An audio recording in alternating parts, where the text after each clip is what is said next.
नमस्कार विद्यार्थी मित्रांनो, आज आपण इयत्ता 7वी स्कॉलरशिप क्लासचा पहिला भाग बघणार आहोत.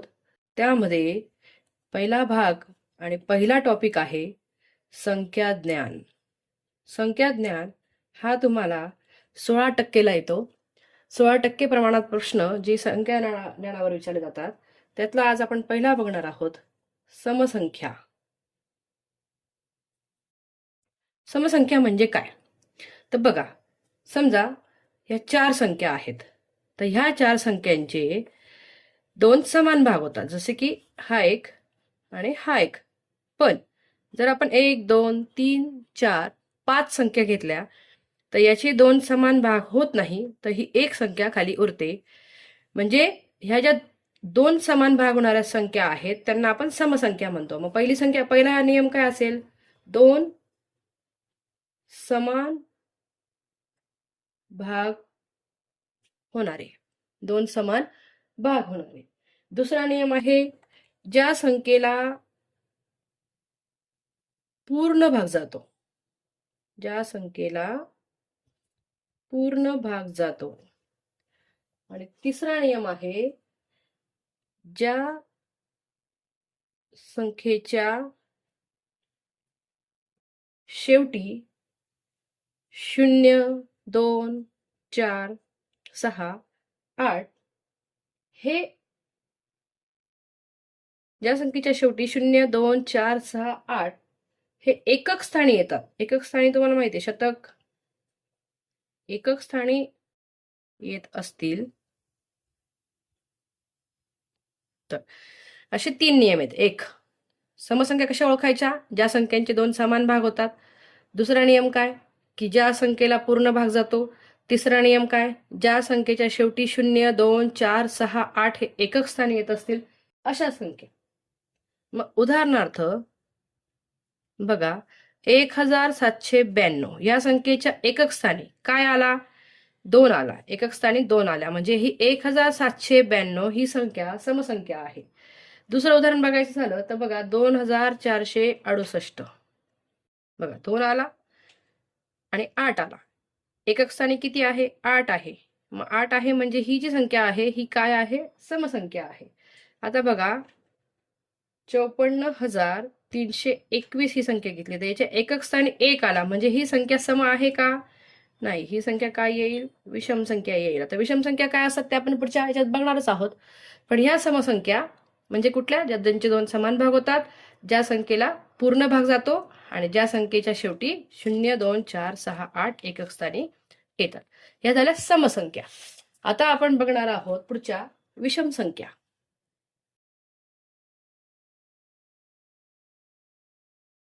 तर विषम संख्या कशा ओळखायच्या?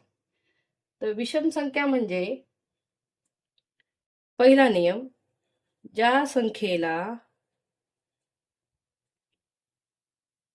निशेष भाग जात नाही, म्हणजे पूर्ण भाग जाणार नाही, काहीतरी बाकी शिल्लक राहील, अशी जी संख्या असेल ती विषम संख्या असणार आहे. किंवा दुसरा नियम, ज्या संख्येच्या शेवटी म्हणजेच एकक स्थानी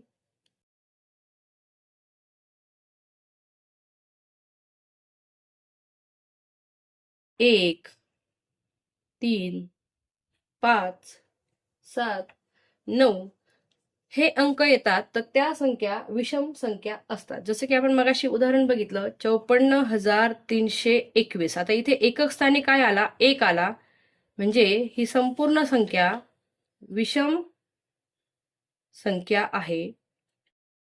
आता दुसरं उदाहरण घ्यायचं म्हटल्यावर 67,843. मग एकक स्थानी किती आला? 3. शेवटची संख्या काय आहे? 3 आहे. म्हणून ही संख्या पण पूर्ण काय आहे? विषम संख्या आहे. ही सोपी ट्रिक जर तुम्ही लक्षात ठेवली तर तुम्हाला समसंख्या व विषम संख्या ओळखता येतील. सोपं काय लक्षात ठेवायचं? ज्या संख्येच्या शेवटी 0, 2, 4, 6, 8 आला म्हणजे एकक स्थानी ती समसंख्या, व ज्या संख्येचा शेवटी 1, 3, 5, 7, 9 ह्या संख्या आल्या म्हणजेच त्यांच्या एकक स्थानी त्या विषम संख्या असतात. आता त्यानंतर बघूया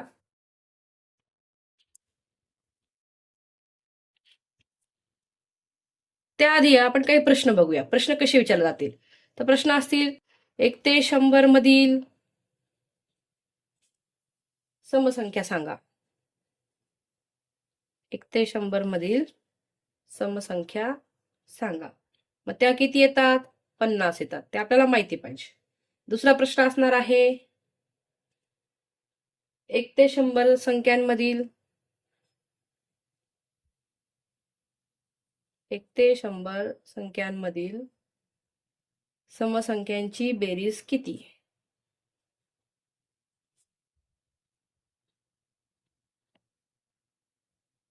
मग त्यांची बेरीज असते 2550. हे आपल्याला माहिती पाहिजे. त्यांची बेरीज असते 2550. तिसरा प्रश्न विचारला जाऊ शकतो 1 ते 100 मधील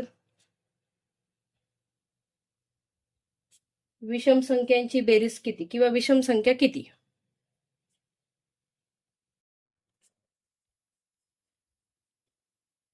आता 100 संख्यांमधील 50 गेल्या समसंख्येला, तर विषम संख्येला किती उरतील? 50. म्हणजे याचं पण उत्तर काय येईल? 50. जर 1 ते 100 मध्ये समसंख्या 50 आहे, तर 1 ते 100 मध्ये विषम संख्या सुद्धा 50च आहेत. परंतु जर बेरीज करायला गेलो तर बेरीज मध्ये फरक आहे. 1 ते 100 मधील विषम संख्यांची बेरीज जर विचारली, बेरीज सांगा, तर बेरीज येते 2500. समसंख्यांची बेरीज येते 2550 आणि विषम संख्यांची बेरीज येते 2500. आता 5वा प्रश्न विचारला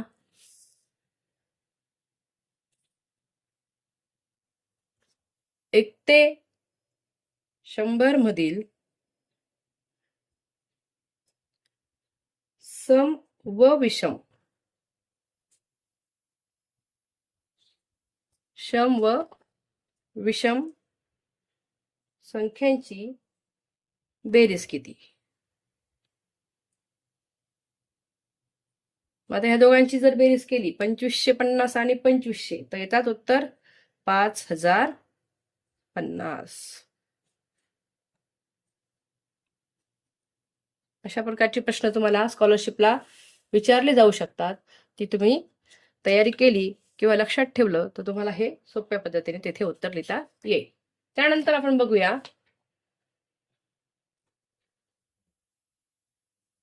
नैसर्गिक संख्या. नैसर्गिक संख्या तुम्हाला माहितीच आहेत.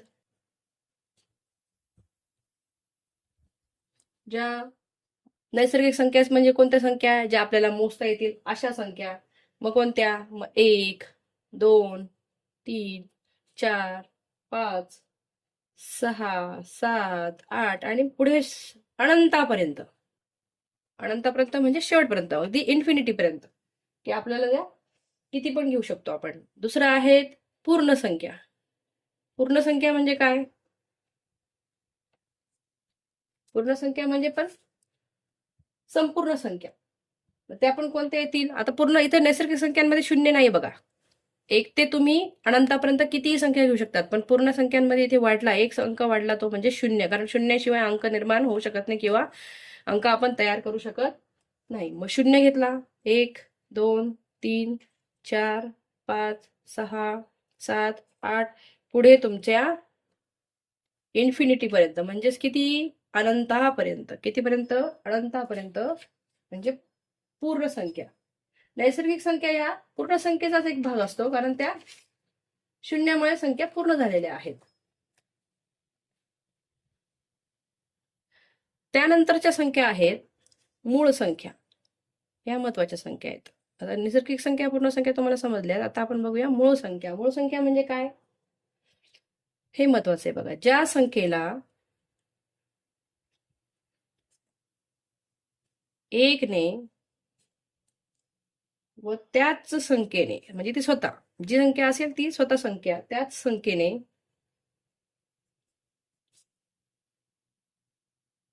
भाग जातो. इथे कंसात मी लिहिते बघा, म्हणजे स्वतःने भाग जातो, म्हणजे स्वतःने भाग जातो, त्याला मूळ संख्या असे म्हणतात.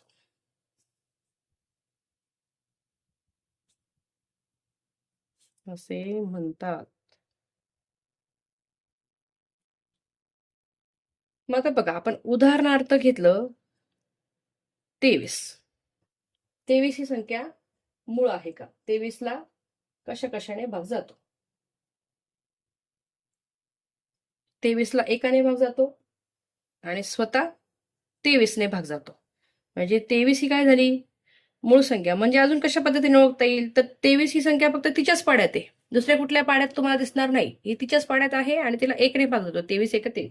23च्या पाड्यात ती आहे म्हणून तिला स्वतःच्या पाड्याने भाग जातो. दुसरं उदाहरण घेतलं आपण 27. तर 27ला कशा कशाने भाग जातो? 1ने जातो, 3ने जातो, 9ने जातो, 27ने जातो. मग हिला किती संख्यांनी भाग गेला? 4 संख्यांनी. म्हणजे ही संख्या मूळ संख्या नाही. ही संख्या मूळ संख्या नाही. मूळ संख्या कोणती? जिचे फक्त 2च अवयव पडतात किंवा तिला फक्त 2च संख्यांनी भाग जातो. म्हणजे ती स्वतः संख्या आणि 1. त्यावेळेस ती मूळ संख्या असते. तर चला आता आपण 1 ते 100च्या मूळ संख्या बघूया. बघा मग आता 1 ते 100 मधल्या मूळ संख्या, सॉरी मूळ नाही, 1 नाही, 2, 3, 5, 7, 11, 13, 17, 19, 23,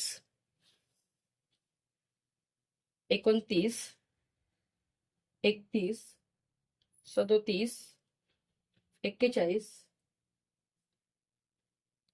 43, 47, 53, 59, 61, 67, 71, 73, 79, 83, 89 आणि 97. ह्या टोटल तुमच्या झाल्या 25 संख्या. किती संख्या झाल्या? 25. मग प्रश्न आला 1 ते 100 मधील मूळ संख्या किती? 1 ते 100 मधील मूळ संख्या किती? किती येतील? 25. 1 ते 15, 1 ते 50 मधल्या विचारल्या तर 1 ते 50 मधील मूळ संख्या विचारल्या. असे प्रश्न येतात परीक्षेला. किती? तर काय होईल उत्तर? 15. 1 ते 50 म्हणजे आपण इथपर्यंतच घेतल्या 47 पर्यंत, तर किती येतील? 15. आणि जर पूर्ण घेतल्या 1 ते 100 मधल्या तर किती येतील? 25. आता तुम्ही या संख्यांचं जर नीट निरीक्षण केलं तर तुम्हाला या संख्या फक्त स्वतःच्या पाड्यात दिसतील. दुसऱ्या कुठल्याही पाड्यात तुम्हाला तर सापडणार नाही. मग अशा संख्यांना आपण काय म्हणणार आहोत? मूळ संख्या असं म्हणायचं. आता त्यांनी 51 ते 100 विचारल्या. 51 ते 100 मधील मूळ संख्या विचारल्या.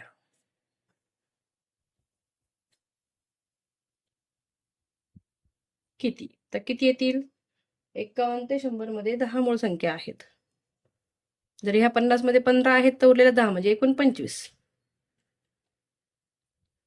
हे तुम्हाला माहिती पाहिजे.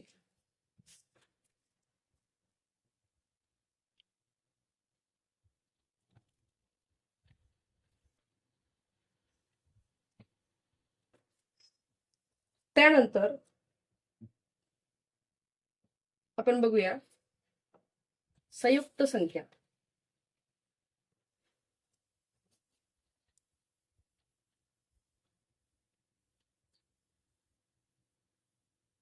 संयुक्त संख्या म्हणजे काय?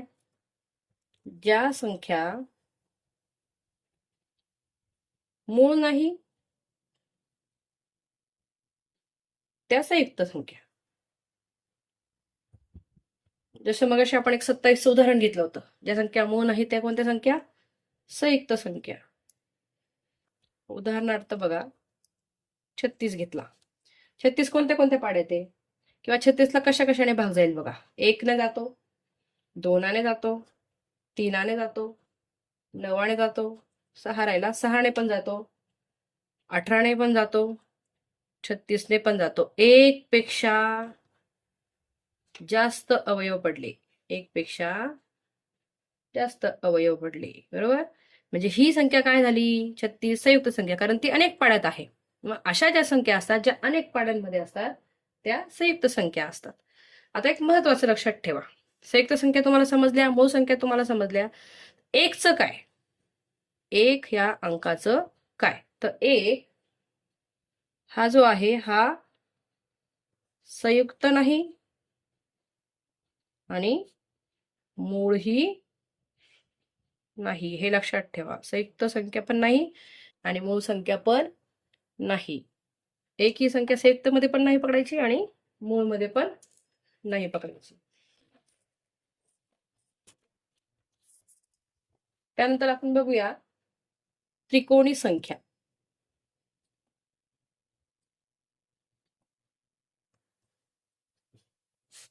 त्रिकोणी संख्या काय असतात?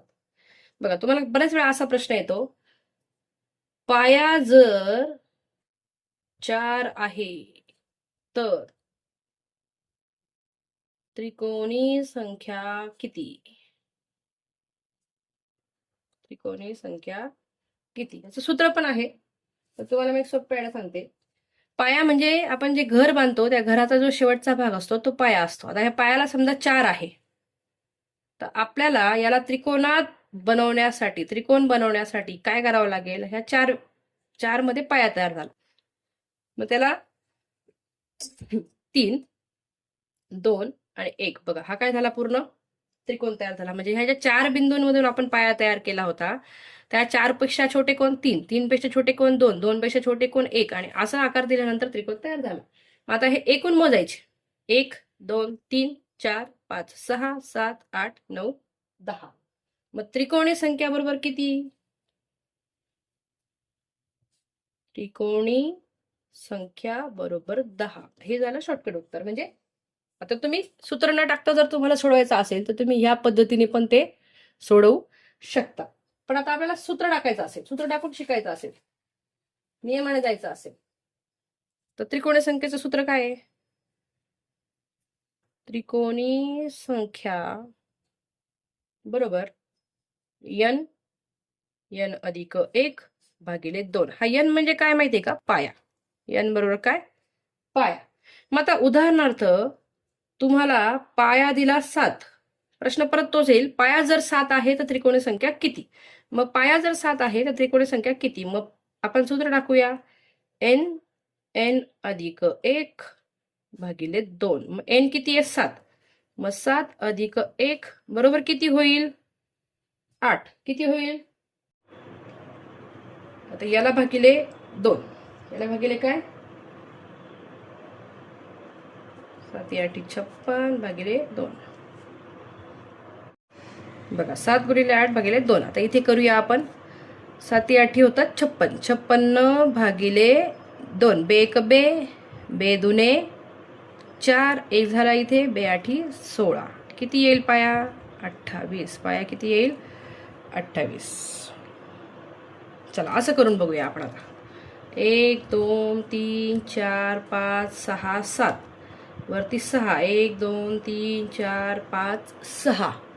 त्यानंतर वरती 5. 1 2 3 4 5. 1 2 3 4. 1 2 3. 1 2 आणि 1. आता मोजूया.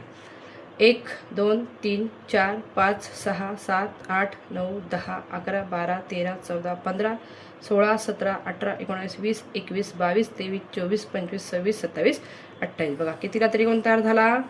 28 ला. म्हणजे तुमचा पाया जर 7 असेल तर त्रिकोणी संख्या किती असणार आहे? 28. तर आपला संख्याज्ञान जो विषय आहे त्यातल्या सर्व संख्या आपण बघितल्या आहेत. पुन्हा भेटूया पुढच्या भागात.